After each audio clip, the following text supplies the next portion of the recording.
Imagine a place where the walls whisper secrets and every shadow hides a lie. This is Blackgate Penitentiary, a fortress of steel and stone. But recently, something is deeply wrong inside. Inmates, strong men who arrived in perfect health, are wasting away. They're starving, but not for lack of food.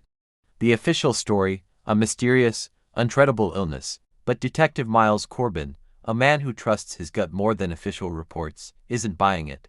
He's been called in to solve a puzzle that the prison authorities want to keep buried. As Miles steps through the iron gates, the air grows heavy, thick with despair. The warden, a man with a smile that never reaches his eyes, gives him the official tour. He points to the state-of-the-art kitchen, the well-stocked pantries. As you can see, Detective, the warden says smoothly, we provide ample nutrition. This is a medical anomaly, nothing more. But Miles notices the fear in the eyes of the kitchen staff, the way they avoid his gaze. He sees the untouched trays of food, perfectly good meals left to rot. The inmates are refusing to eat. The question is, why? Miles decides to go straight to the source. He finds an inmate named Leo, a former journalist, whose frame is skeletal, his eyes sunken but still sharp. Leo is hesitant to talk, his voice a hoarse whisper. He tells Miles about the quiet room, a place that isn't on any official floor plan. He speaks of a special vitamin supplement that every inmate is forced to take. Those who refuse the supplement are sent to the quiet room and come back ... change. They lose their appetite, their will, everything. They become ghosts, fading away until there's nothing left. The supplement, that's the key. Miles knows he needs to get his hands on it. With the help of a sympathetic prison guard who has seen too much, he manages to secure a sample. He also gets a look at the prison's financial records. What he finds is staggering. The prison is receiving massive funding from a private pharmaceutical company, Omnicorp, for a nutritional study. The payments are huge, far more than any legitimate study would warrant. The warden and several high-ranking guards have been receiving hefty personal bonuses from the same company. The lab results come back, and Miles's blood runs cold. The vitamin supplement is no vitamin. It's a powerful appetite suppressant, an experimental drug designed to completely eliminate the sensation of hunger. Omnicorp isn't running a nutritional study. They're conducting an illegal human trial. They're testing a drug that could be marketed for extreme weight loss, and they're using prisoners as their unwilling test subjects. Blackgate isn't a prison, it's a private laboratory. The inmates aren't starving from a mysterious illness. They're being systematically starved by a drug that makes them feel full while their bodies waste away. Armed with the lab report and the financial records, Miles confronts the warden. The man's polished exterior finally cracks. He confesses everything. Omnicorp promised him a fortune to look the other way, to ensure the experiment ran smoothly. The quiet room was where they took inmates who resisted, injecting them with higher doses until their will was broken. It was a conspiracy of greed, trading human lives for profit. With the evidence laid bare, the scandal explodes. The story hits the news, exposing the corruption at Blackgate and the horrifying truth about Omnicorp. The warden and his accomplices are arrested, and Omnicorp faces a firestorm of legal battles and public outrage. For the inmates of Blackgate, the long nightmare is finally over. Medical teams rush in, and the slow process of recovery begins. Detective Corbin watches from a distance, a grim satisfaction on his face. He didn't just solve a case. He brought down a monstrous system and gave a voice to those who had been silenced. In a world of shadows, he brought the truth to light. Thanks for watching this deep dive into the Blackgate conspiracy. If you love stories where justice prevails, make sure to hit that like button and subscribe for more. See you next time. One name repeated across multiple late-shift anomalies: Deputy Warden Carl Voss. Voss oversaw procurement and security. When Clara confronted him, he remained calm. "You're suggesting I orchestrated a food shortage?" he asked evenly. "I'm suggesting someone is profiting from it." Ridiculous. Then explain the doc footage. Technical malfunction. Explain the medical reports. Inmates exaggerate. Explain why your cleaning supplies were found in a storage room where an assault occurred. For the first time, Voss's composure cracked. "You're chasing ghosts, detective." But Clara wasn't finished. She obtained financial records tied to Voss, offshore transfers, consulting payments from shell corporations linked to Nordesa provisions. Over €2 million in unexplained income. The motive was emerging: reduce food quality, divert surplus shipments, sell them on secondary markets, inflate invoices, split profits, and when inmates grew desperate, blame disorder, secure increased funding. Hunger as a business model. Clara prepared a formal arrest request. But before she could file it, alarms blared through Borgo Prison once again. This time, it wasn't the kitchen. Smoke poured from the East Wing cafeteria.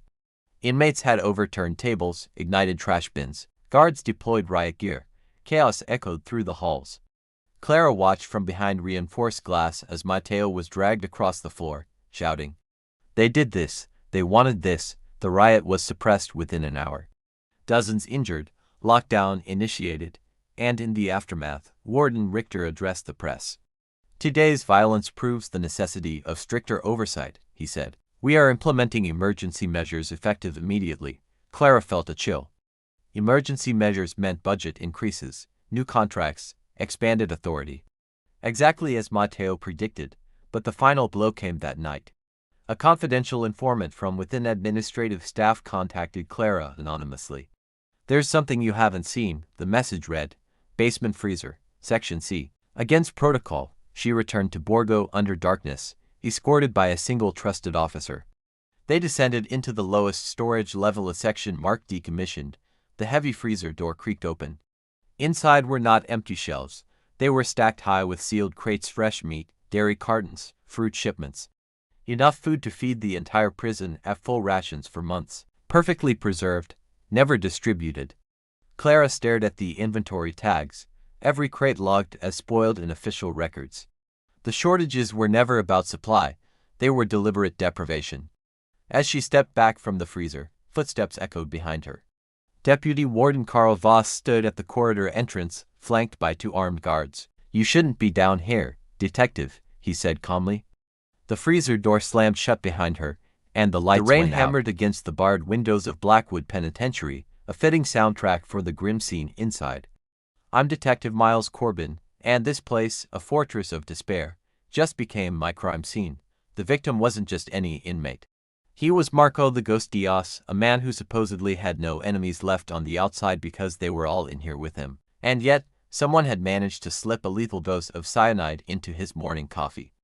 In a maximum security prison, that's not just a murder. It's a magic trick. My first stop was the warden's office. Warden Hemlock was a man carved from granite and procedure. He insisted it was an internal matter, a gang dispute gone too far. But cyanide, that's not a shiv carved from a toothbrush. It's premeditated, sophisticated. It screams of a message. Hemlock handed me the file on Diaz. He was serving a life sentence for orchestrating a heist so audacious it became a legend. The loot was never found. Suddenly, this wasn't just about a prison squabble.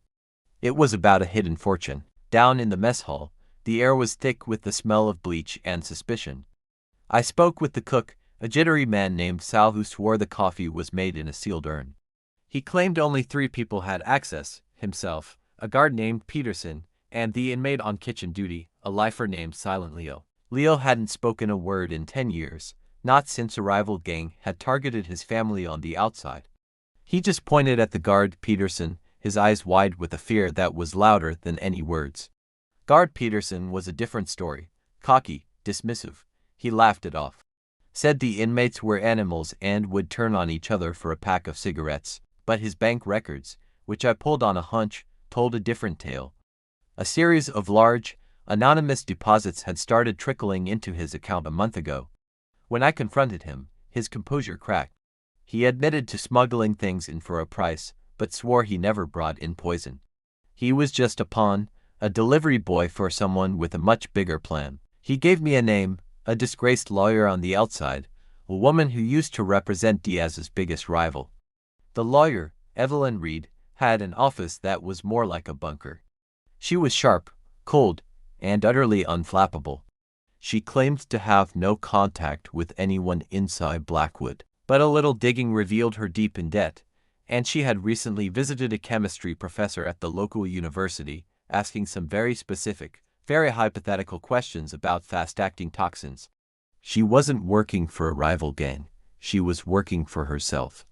She had figured out the location of Diaz's hidden fortune through his old case files. But there was a catch: the information was coded, and the key was a phrase only Diaz would know. Back at the prison, the pieces started to click. Evelyn had used Peterson to get a message to Diaz, promising to help his family if he gave her the key. But Diaz refused, so she changed tactics. She couldn't get the information from him, so she decided to silence him forever and create chaos. The cyanide wasn't just to kill him, it was a distraction. While the prison was in lockdown and I was chasing shadows, she was planning to use the information she already had to get to the loot. She believed she had outsmarted everyone, but she made one mistake. She underestimated Silent Leo. Leo wasn't just on kitchen duty, he was Diaz's confidant. Before he died, Diaz, suspecting a betrayal was coming, had passed the key phrase to Leo, the one man no one would ever think to question. When I showed Leo a picture of Evelyn Reed, he finally broke his decade of silence. He wrote 2 words on a napkin, River's End. It wasn't just a location, it was the name of a storage facility. The final piece of the puzzle: Evelyn Reed thought she was closing a chapter, but all she did was lead us right to the book. Sometimes, the quietest people hold the loudest truths. The case was closed, but for Leo, a new chapter had just begun. Thanks for watching, and if you enjoy a good mystery, make sure to subscribe for more. What if Daniel wasn't just a victim? What if he discovered something? Lena knew she had to see what he saw. She ordered the surveillance footage from the kitchen. Hours of grainy, flickering CCTV, the steam from the massive cooking vats obscured most of the angles, making it a frustrating watch. But then, she saw it.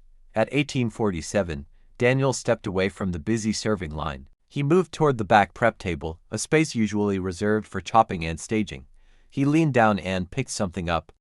The frame glitched for a split second, then Officer Drago entered the shot. He walked directly to Daniel. They had a brief, tense conversation, Drago's large frame blocking the camera's view of what was happening. When he finally stepped aside, Daniel was already walking back toward the serving line, his head down. Marcus replayed the clip 3 times. What did he pick up? He muttered. They zoomed in, the pixels distorting into a blurry mess. It was hard to see, but Lena felt a chill before she could even confirm it. A small, plastic container, unlabeled. It had to be. They tore Daniel's cell apart again. This time, they were more thorough. Hidden deep inside the mattress lining, they found it. An empty plastic bottle, the dregs of a maintenance-grade solvent half-dried at the bottom. The bottle was covered in fingerprints. Daniel's, of course, and one other set.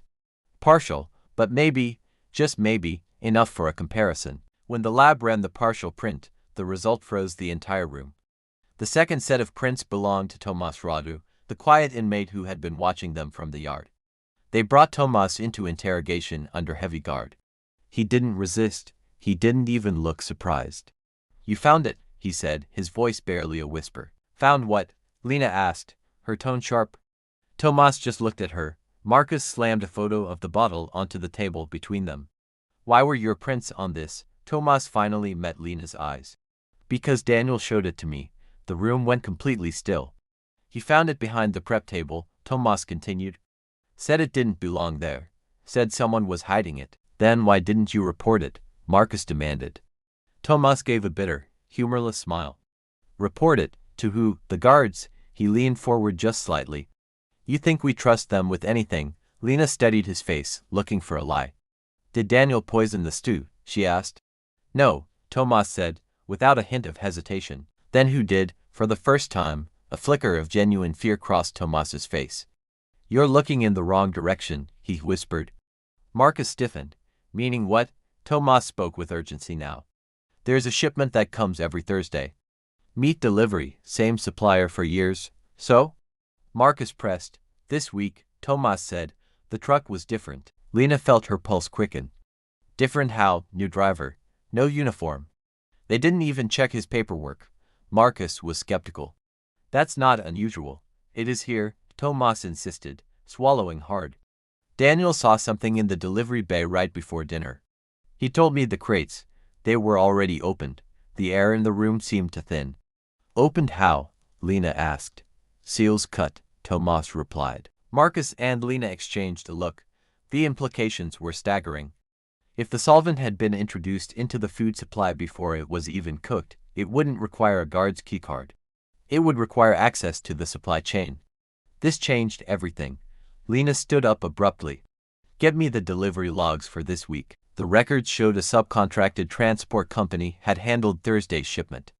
The name listed for the driver was incomplete. No ID number, no signature. It was a ghost.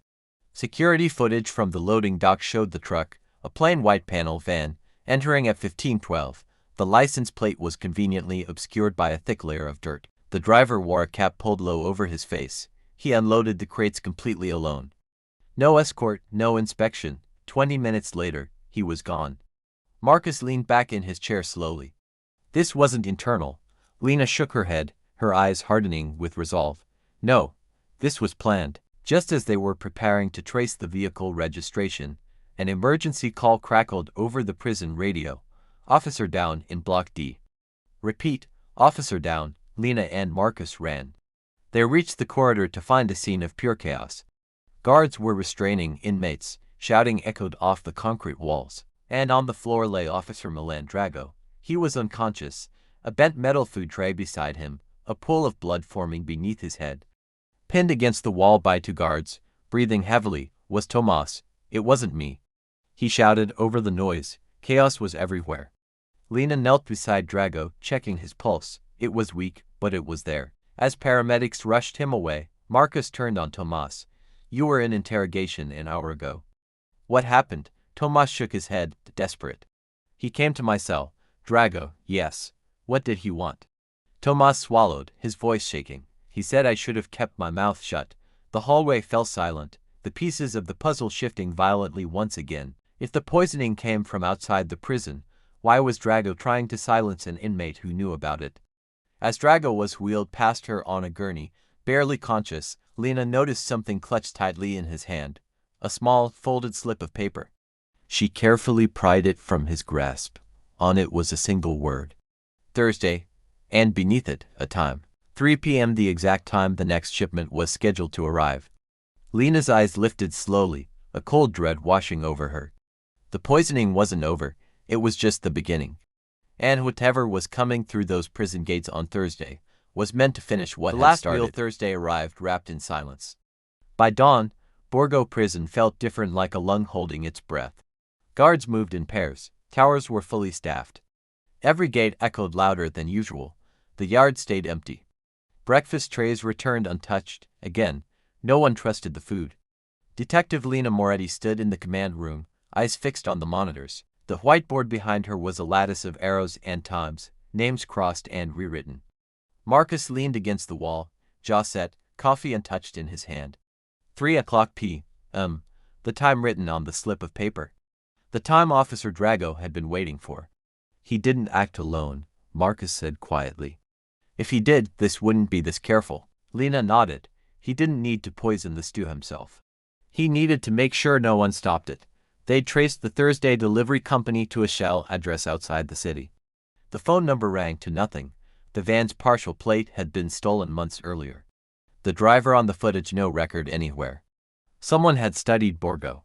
Someone knew its rhythms. At 12:40 p.m., a call came in from the infirmary. Drago had regained consciousness. Lena and Marcus moved fast. Drago's face was pale, stitched along the hairline. His eyes tracked them as they entered, calculating, alert despite the morphine. You came, he said hoarsely. Why Thursday? Lena asked, skipping pleasantries. Drago smiled weakly. You think I know. Marcus stepped closer. We think you helped let something through the gates. We think you tried to scare Tomas into silence. Drago coughed, then winced.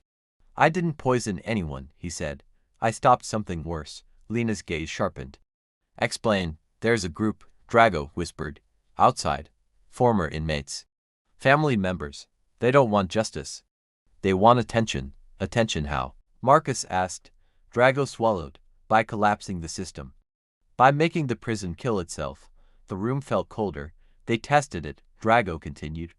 Thursday was a test. Enough solvent to kill a few. Enough panic to see how fast Borgo reacts. And you helped them, Lena said. Drago shook his head. I intercepted what I could. Swapped containers. Diluted the solvent. I thought. He stopped. breathing hard. I thought it would make them stop. Then why threaten Tomas? Marcus asked. Drago's eyes flickered. Because Daniel wasn't supposed to find anything. And if Tomas talked, they'd accelerate. Lena stared at him. Accelerate to what? Drago closed his eyes. To the real delivery. At 2:15 p.m., the alarm sounded at the outer gate. A white panel van waited outside. Clean, different from the last. This one had full paperwork, a uniformed driver. Everything perfect, too perfect. Hold the gate, Lena ordered. The warden hesitated. If we delay deliveries again, hold the gate. Armed response teams deployed to the loading bay. Snipers tracked the van from the towers. Marcus approached with two guards, weapons trained. The driver rolled down his window slowly. Problem? He asked calmly. Marcus asked for identification. The man handed it over. Valid. Everything checked out. Open the back, Marcus said. The driver complied. Crates of frozen meat, sealed and labeled. The scanners showed nothing unusual. Lena watched the monitors, heart pounding. Something was wrong. Random crate, she said. Third from the left. The guards cut the seal. Inside, beneath the meat, was a second container, plastic, industrial, solvent, not diluted. Enough to poison hundreds. The driver bolted. A shot cracked the air. He fell hard, skidding across concrete. Guards swarmed him. But Lena wasn't watching the bay anymore.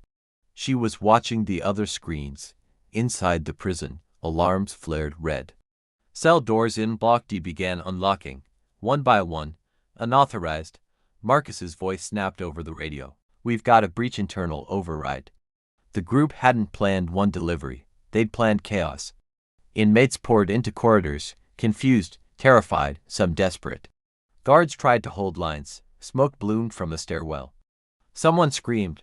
Lena ran. She reached Block D just as a scuffle broke out near the food distribution area. Tomas was there, pinned against a wall by two inmates accusing him of betrayal. He talked to the cops, one shouted. Tomas struggled, eyes wild. I was trying to stop it. A gunshot echoed. Silence fell like a hammer. A guard stood shaking, weapon lowered. One inmate lay bleeding on the concrete floor. In an instant, the simmering chaos of Borgo Prison snapped back into jagged, terrifying order. In the midst of the confusion, Lena pulled Tomas free from the fray. You knew this would happen, she said, her voice a low, accusatory whisper. Tomas shook his head violently, his eyes wide with a mixture of fear and denial. I knew they'd try something, he stammered. I didn't know how far they would go. The lockdown sirens blared. By 4:30 that afternoon, the entire prison was contained. There were no more deaths, barely. The interrogations lasted all night, under the harsh glare of fluorescent lights. The driver of the delivery truck cracked first. He spilled the name of the group, the Ledger. They were a shadowy collective of former prisoners and the grieving families of inmates who had died inside various facilities across the country. They held a dark, twisted belief that the system only responded to numbers, to statistics, to body counts. So they planned to create them, Marcus said, the pieces clicking into place with a grim finality. The contaminated solvent, the poison, was never about killing one or two people quietly. It was a catalyst. It was about igniting fear, starvation, riot. It was about forcing the media's hand, making a prison unravel live on camera for the whole world to see. Drago, the inmate who was shot, had been their inside contact, but he tried to pull back at the last minute. The Ledger marked him for silence. The other victim, Daniel Kovic, had simply been collateral damage, in the wrong place at the wrong time. The weight of this realization settled heavy and cold in Lena's chest. At dawn the next day, Borgo Prison resumed its meal service. But everything was different. Every tray was served under the watchful eye of extra guards, under the unblinking lens of new cameras, under the suffocating weight of intense scrutiny. Inmates approached the food cautiously, sniffing their meals, hesitating before taking a single bite. In his cell, Tomas sat on his bunk, staring at the small slot in his door. When his tray slid in, he didn't move. He didn't touch it. Not yet. Across the yard, the sun rose, pale and cold over the prison walls. Marcus stood beside Lena on the observation deck, overlooking the tense scene below. You stopped it, he said, his voice quiet. Lena didn't look at him. We delayed it, she replied. The Ledger won't just disappear. Marcus nodded slowly, a silent agreement. Lena looked out at the horizon. Nothing ever does, she said softly. It just changes shape. Weeks later, the official reports would claim that Borgo was safer than ever. That new security protocols were working perfectly. That the threat had been completely neutralized. The news cycle moved on, and the headlines faded into memory. But late one night, long after the world had forgotten, Lena received a plain envelope in the mail with no return address. Her hands trembled slightly as she opened it. Inside was a single photograph. It was a picture of a cafeteria tray, the food pristine, untouched. And beneath it, a short, handwritten note in neat, deliberate script. "You still have to eat." Lena stared at the message for a long time, the words burning into her mind. Then she folded the note carefully, locked it away in a drawer, and tried to forget. Because she knew some crimes don't end with arrests and convictions, they end with reminders. And if you think this story was intense, you are not ready for what's coming next. Hit that subscribe button so you don't miss it.